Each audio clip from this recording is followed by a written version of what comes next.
Bien, vamos a estudiar en este tema los equilibrios de solubilidad, también llamados de precipitación.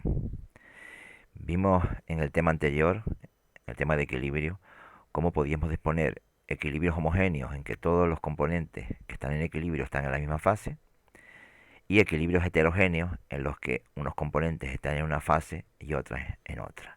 Es el caso del que vemos en la imagen, en que nos encontramos dos componentes, el dióxido de carbono y el oxígeno en estado gaseoso, y el carbono en estado sólido. Es un equilibrio heterogéneo. Pues en este apartado, en este tema, vamos a analizar los equilibrios de solubilidad entre una sustancia iónica en estado sólido y sus respectivos iones disueltos. Lo que vemos en la imagen es el anión sulfato disuelto con el anión bario, perdón, el catión bario también disuelto, que se mantiene en equilibrio con el precipitado, la sustancia sólida, la sal, sulfato de bario, que es este amarillo de aquí. Fíjense en este vídeo en el cual vamos a mezclar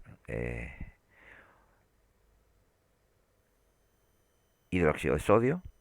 Sí, aquí nos encontramos con el anión OH- con una disolución de sulfato de cobre, que nos vamos a encontrar con el ion cobre 2+.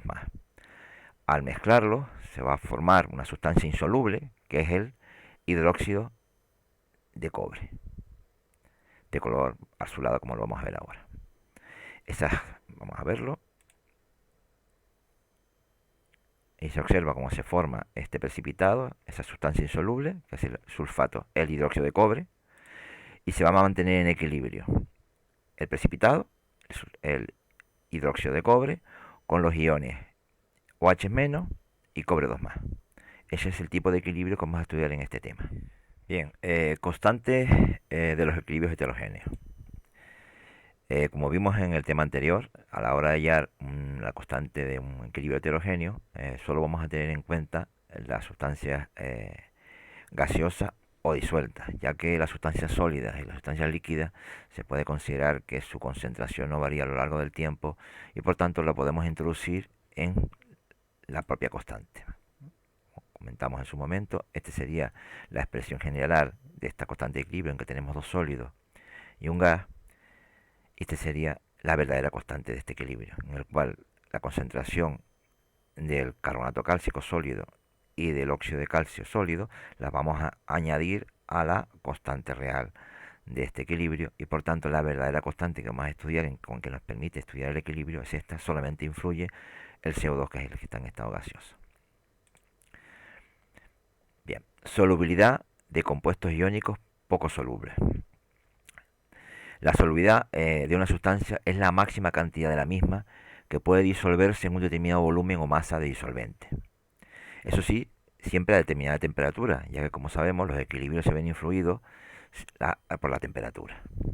Se pueden desplazar hacia un lado o hacia otro, como vimos en el tema anterior. Los casos más interesantes de las disoluciones acuosas son disoluciones acuosas, ya que casi todas las sustancias que trabajamos en el laboratorio las podemos trabajar en disoluciones acuosas. Bien, el valor de la solubilidad es una característica de cada una de las sustancias, siempre a determinada temperatura. Es una propiedad importante. Normalmente la solubilidad se puede medir bien en moles por litro o bien en gramos por litro. Por ejemplo, en el caso de la sal común, del cloruro sódico, tiene una solubilidad muy alta. Fíjense que a una temperatura de 25 grados, en un litro de agua se pueden disolver 359 gramos. Es una cantidad muy grande de sal en un solo litro de agua. Su solubilidad es muy alta. Sin embargo, vamos a tratar en este tema sobre todo sustancias poco solubles.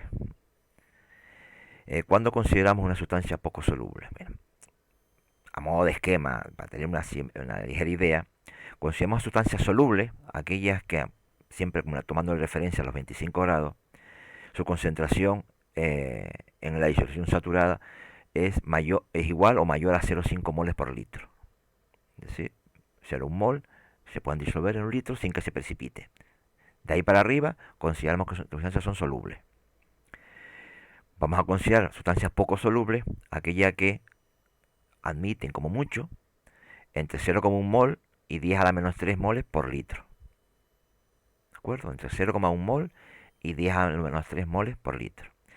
Y vamos a considerar sustancias muy poco solubles o totalmente insolubles, o lo que queremos llamar, aquellas cuya concentración en la disolución saturada es más pequeña de 10 elevado a menos 3, es decir, 0,001 moles por litro.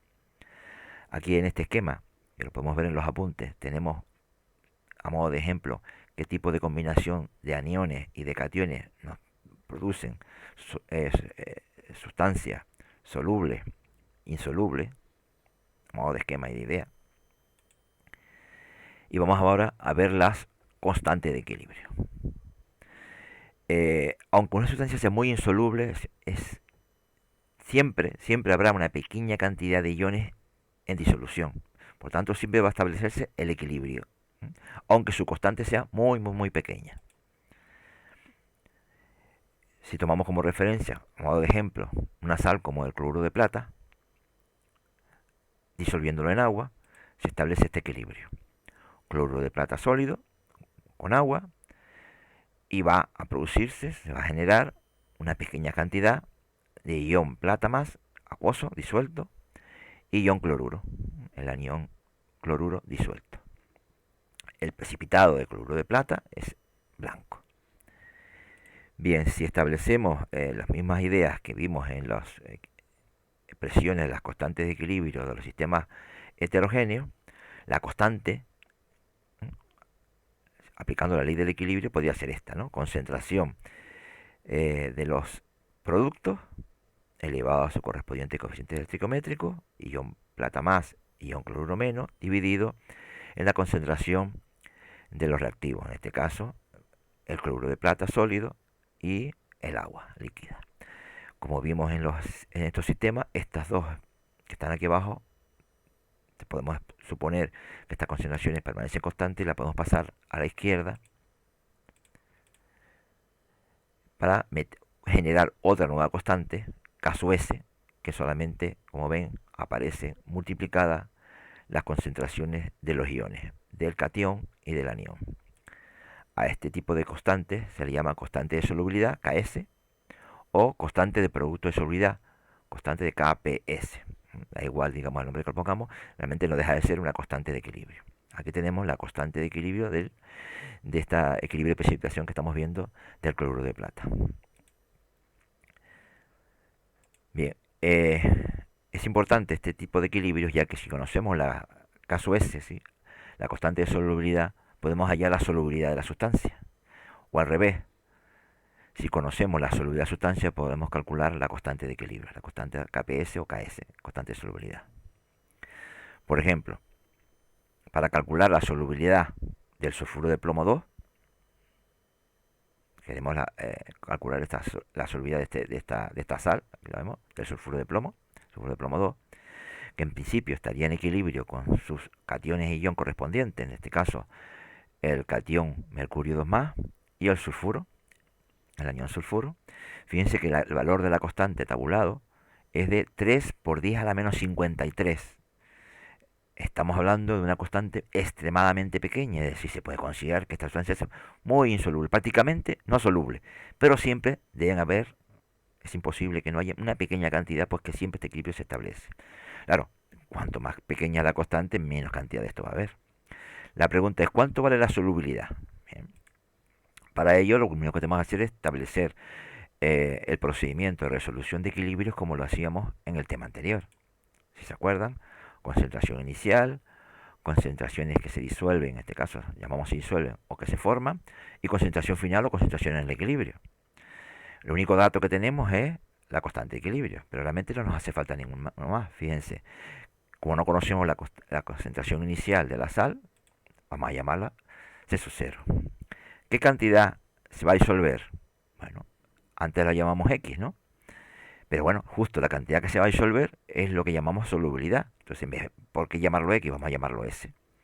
S sería la concentración que se disuelve del sulfuro de mercurio, por la estequiometría, si se disuelve en S del sulfuro de mercurio, se deben de formar del ion mercurio 2 más S y la misma concentración S del sulfuro, del anión sulfuro. ¿Qué pasa en el equilibrio? Que debe quedar C sub 0 menos S para el caso de esta sustancia sólida, de aquí S y S. Pero como vimos anteriormente, si calculamos la expresión de este equilibrio, solamente van a influir en la expresión de la constante de equilibrio los dos iones.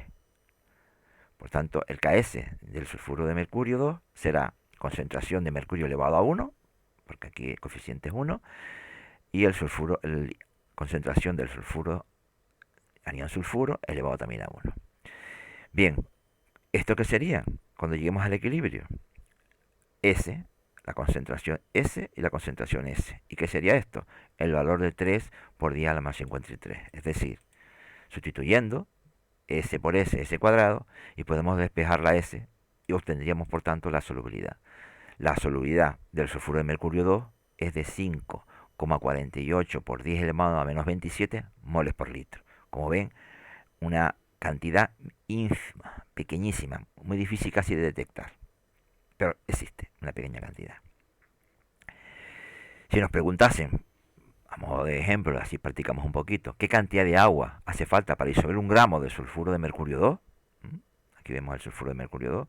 Tenemos 1 gramo nada más, una pequeña cantidad de este. ¿Cuántos litros harían falta para disolverlo? ¿Se podrían disolver? Pues sí, en teoría, con estos datos se puede disolver. ¿Cuánta cantidad de agua necesitamos?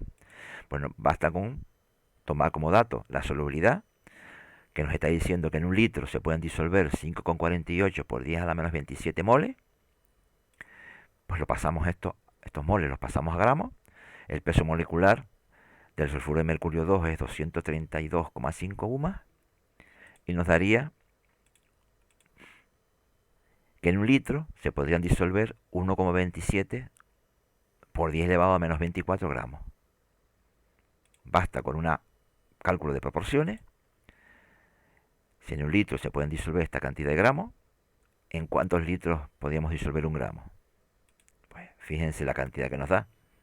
Casi no, prácticamente no se puede expresar con palabras. Fíjense la cantidad de trillones, cuatrillones, como lo quieran llamar, de litros que harían falta para disolver 1 gramo. Bien, para terminar, ¿no? la expresión del Ks no se puede generalizar, es decir, para cada uno de los equilibrios hay que calcularla, ya que va a depender de la estequiometría de la reacción. Fíjate, este primer caso, el del bromuro de plata, es muy parecido al que acabamos de hacer. Esta sería la expresión de la constante de equilibrio, y en función de la solubilidad nos daría este de que es constante de solubilidad igual a S al cuadrado, similar al que hicimos. Pero cuando varía la estequiometría, por ejemplo en el caso del cromato de plata, cuya estequiometría, aquí hay un 2 y aquí hay un 1, esto va a influir en la expresión de la constante de equilibrio. Vean que la concentración de plata está elevada al cuadrado, y al final la expresión que relaciona la constante de equilibrio y la solubilidad ya no es S cuadrado, es 4S cubo.